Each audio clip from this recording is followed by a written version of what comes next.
From fall until late, was wringing my hands and crying. I moved to Spartanburg the first time when I was 5 years old, which was 1975.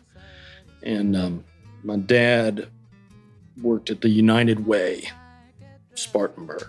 And I was too young to know much of what was going on with music, though we'd go up to Carowinds and see Chris Christopherson.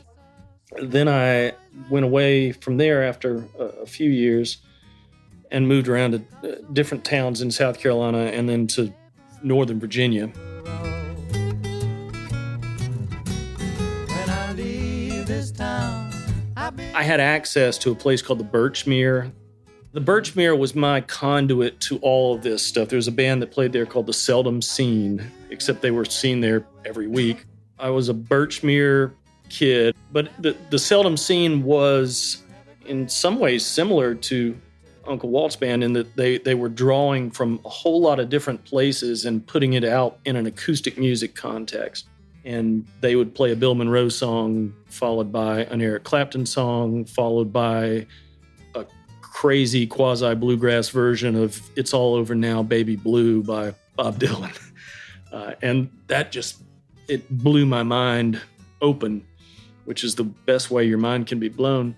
And probably readied me when I got back to Spartanburg for college in the late 80s to hear Uncle Walt's band and to hear Walter and David's solo work and to hear Champ's work, especially with Jerry Jeff Walker, and understand where they were coming from. from fall until late, I was a no good debauching clown. Said I was no good. From fall till late, I was a no good debauching clown. You said you was a clown. What? Oh, she won't do nothing but take good my reputation down.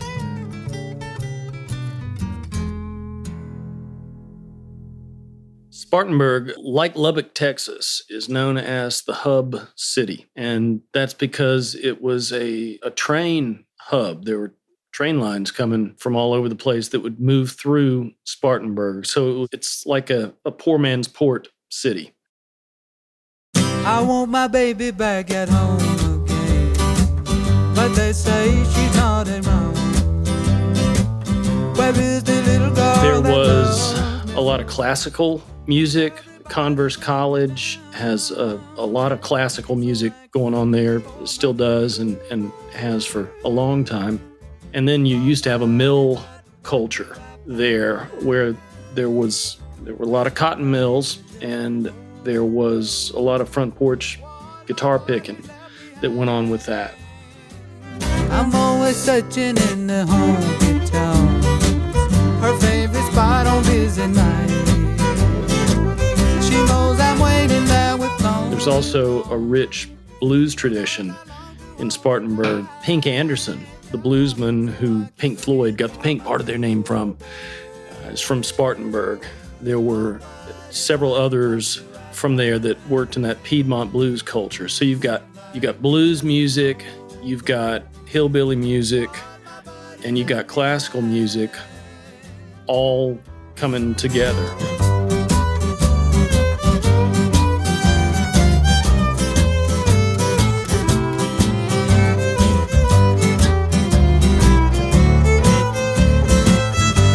There also was rock and roll happening. There was a band called Joe Bennett and the Sparkle Tones that hit in the late 50s. They had a hit rock and roll song called Black Slacks. They played on stage with Elvis. They played the Ed Sullivan Show. And rock and roll was hitting around the time that Walter and Champ and David were young, impressionable musicians. And of course, the wider world was opening up in Spartanburg in the 60s and early 70s.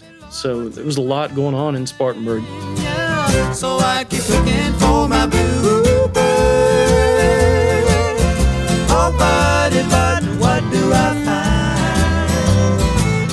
Seems like you're just an old crow. While my buddy left behind.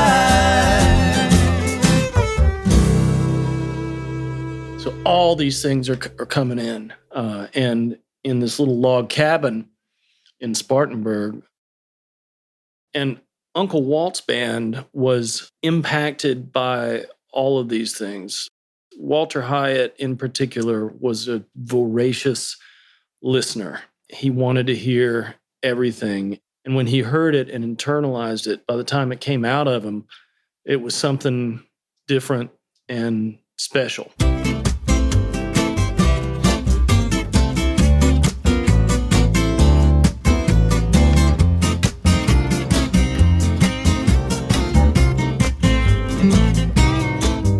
As a crow flies, you can be my baby. Are you ready? Walter was internalizing all of it. He was a ringleader, and he begins to bring folks in and help them understand what's going on. And they started playing music together and making music together.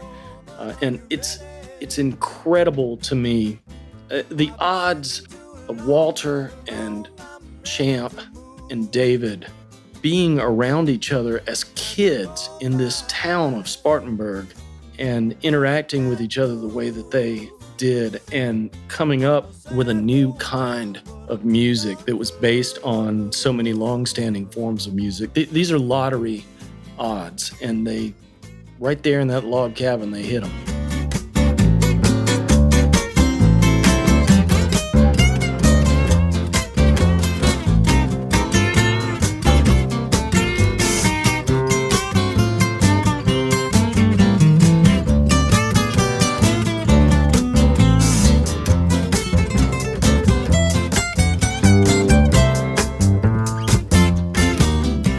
About music is that it's different than sports.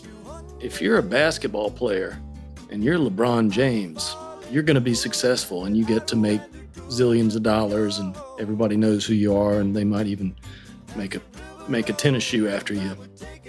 In music, often the greatest talents go unrecognized. In music, when you separate yourself from the pack, you're in some ways doing yourself a commercial disservice, because people who are running around as executives in the music business want to sign things that are similar to what's working in the market right now. That's the safe way to do it, and that's a good way to keep from losing your job.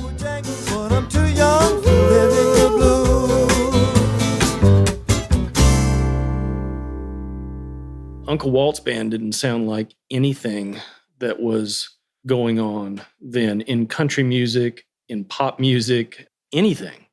And what's strange is so much of the music that we hear now, this new acoustic music that's happening in what's now known as Americana, that it sounds a lot like what these guys were doing more than 40 years ago.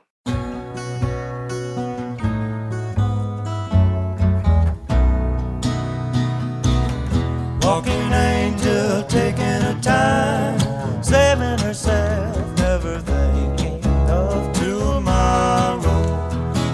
It was ahead of its time. It was never of its time. It drew from things far before its time. And you won't find anybody that says, oh yeah, I heard Uncle Walt's band. It wasn't really for me. I didn't get it. You won't find that. There just weren't the people there to hear it. And certainly there was nothing in Nashville that would support such an endeavor. And there was nothing in Texas that would support such an endeavor. Texas had no musical infrastructure. There was a lot of great music. And the people who were making that music loved Uncle Walt's band. And they would come out every week at the Waterloo Ice House and hear them. They were the musician's favorite band in that great music town. But there wasn't a mechanism in place to make sure that that music came to the masses.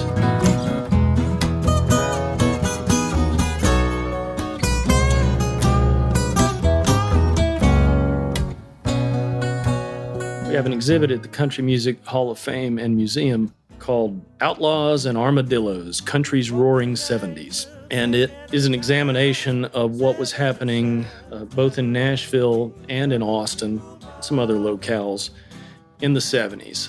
Some of that was hit songs recorded by Willie Nelson.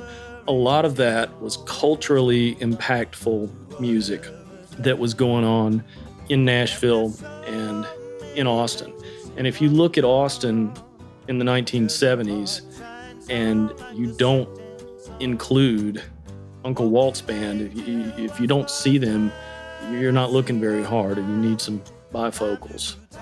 They were so important to that scene. And of course, Walter and David especially made such a great impact in Nashville as well. So these are folks who were traveling back and forth. Walter changed things in Nashville. David changed things in Nashville in a very different way, and actually bringing a Texas honky-tonk thing to the country charts. Champ was here in Nashville and doing incredible work, like with the Contenders especially.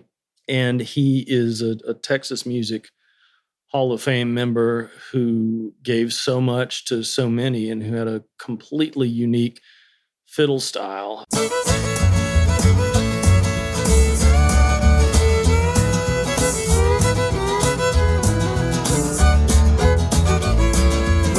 Champ's fiddle is unlike anybody else's because first he started as a guitar player and picked the fiddle up because they were like, well, we need something different here.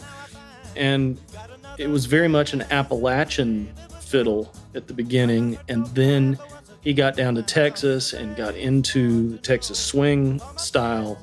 And most people are in one of those camps, and Champ was in both of those camps at all times and could go instantly from something that sounded really North or South Carolina to something that sounded like Nacogdoches.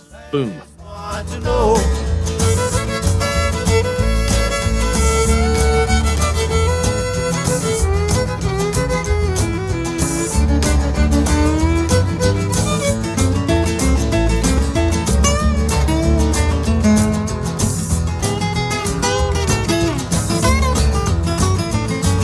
It's interesting that Austin and Nashville have been considered kind of rival music scenes. And yet the musicians themselves moved back and forth all the time between these places, and they aided each of these places in being great music cities. Just want to know, all my friends, people all and back, as if there wasn't anything wrong, but I can see it in their eyes, and there's no surprise that they do it all along. I think the most obvious influence was on Lyle Lovett, who developed an elliptical stage pattern and an expansive musical vision that he talks about owing in particular to Walter. He also used Champ as a member of his band to help get that sound. Lyle famously, or I wish more famously, produced the King Tears album on Walter and brought David and Champ in there. And Lyle has recorded songs by Walter and a beautiful version of a David Ball song as well. I feel like he saw several people. He saw especially Walter, Willis Allen Ramsey, and a songwriter named Eric Taylor. And Lyle put those things together and blended it with his own innate Lyle-ness and came up with something that worked. And I've often wondered, well, why did that work in the late 80s for Lyle and it hadn't worked commercially to the same extent? But then that's a silly thing to wonder about. Again, it's not a merit-based competition. It's not the case that the number one song on the pop charts is the single greatest song in America. Might have been with the Beatles.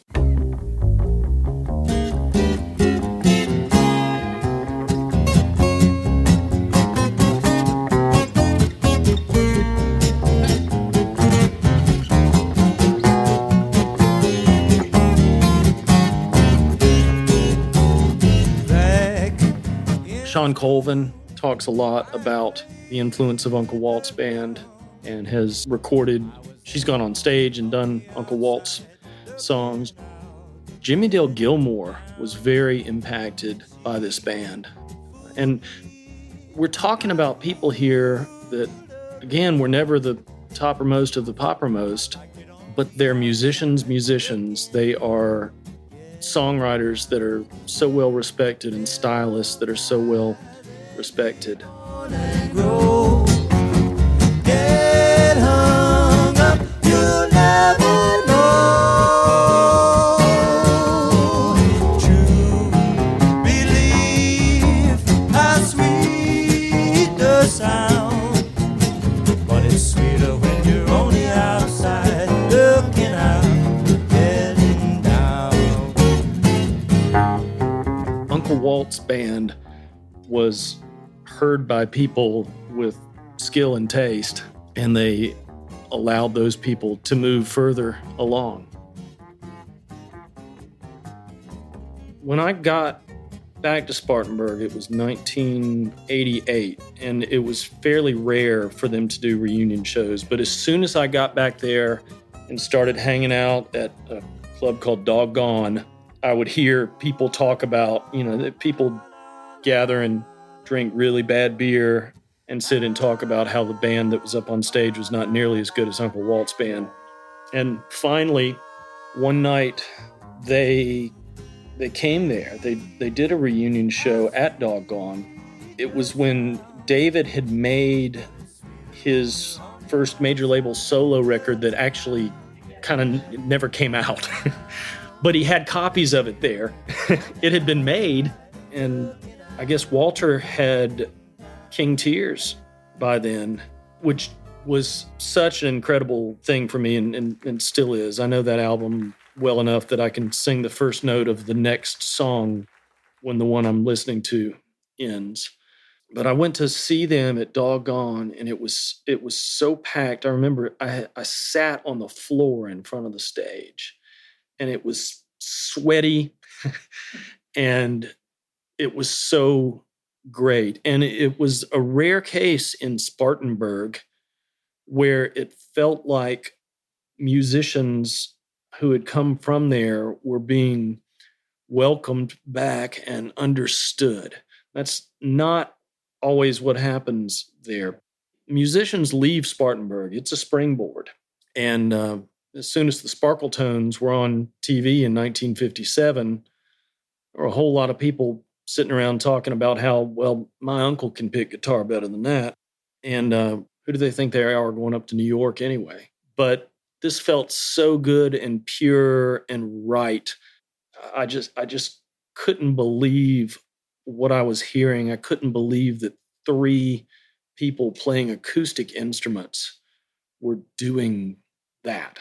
Lots I know about a lot that don't have anything to do with me or what I want. Some people say that it's good for me, but it gets in my way and I can clearly see the seed of life. It was simultaneously like so much of the music that undergirded my experience, and yet like nothing I'd ever heard all at once. And when she starts to leave, I call her to my door. I went to Austin in '89. I dropped out of school and went there, and that was a terrible year for Austin. It was in the middle of like the oil bust, and I expected that, like, I don't know, Nancy Griffith and Lyle Lovett were going to meet me at the train station or something. Hey, welcome to town. And there was nothing going on. I got turned down for a job at a place called I Can't Believe It's Yogurt. And and they said there were 30 UT grads ahead of you for this. And it was just it was not a management position. It was yeah. And then I started to, they had I guess they still do, a bunch of medical testing places. And I thought, well, here I can go there and stay for a month at this place, and they'll pay me a little bit, and I can live here as a guinea pig. And I started to sign the paperwork, and then I saw the things that they said could happen to you that wouldn't be the fault of that I couldn't hold anybody liable for. And when I got down to psychotic reactions, I went, I may just have to tuck my tail and move home. To see the logic in the space of time should make it easy to read her added pencil line. But I stare at the girl on the sunny shore, and when she starts to leave, I call her to my door. Oh, oh, oh.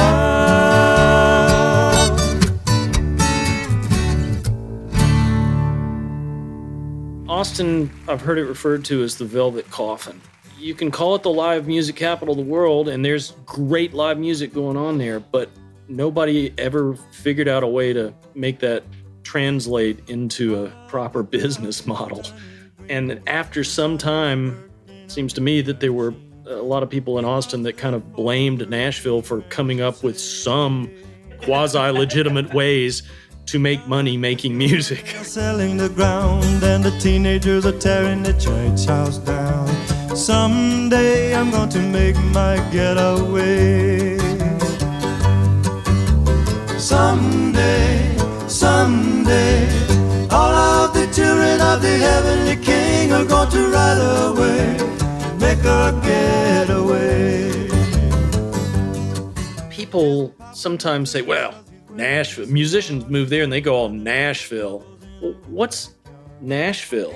Is that because in Nashville, I see Emmylou Harris putting up posters for her dog charity at the Pangea shop in Hillsborough Village. I see John Prine walking into the Target. And if I had gotten here in time, I could have seen Walter Hyatt delivering sandwiches on a bicycle and then going in and making calls from a major label office about his brilliant album. This is the town of Guy Clark and John Hyatt and Walter Hyatt and David Ball and Nancy Griffith and Emmylou Harris and all these geniuses that walk amongst us or walked amongst us.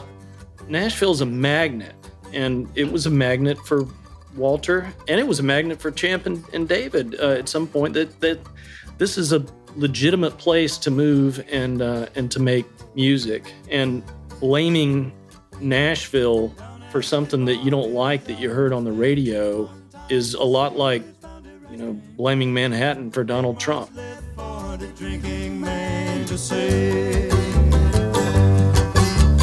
People on the street seem to pay no mind. After all, it's just the end of one hard time. Someday I'm going to make my getaway.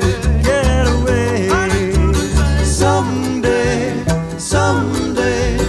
all of the children of the heavenly King are going to ride away, make a getaway. Oh, someday, all of the children of the heavenly King are going to ride away.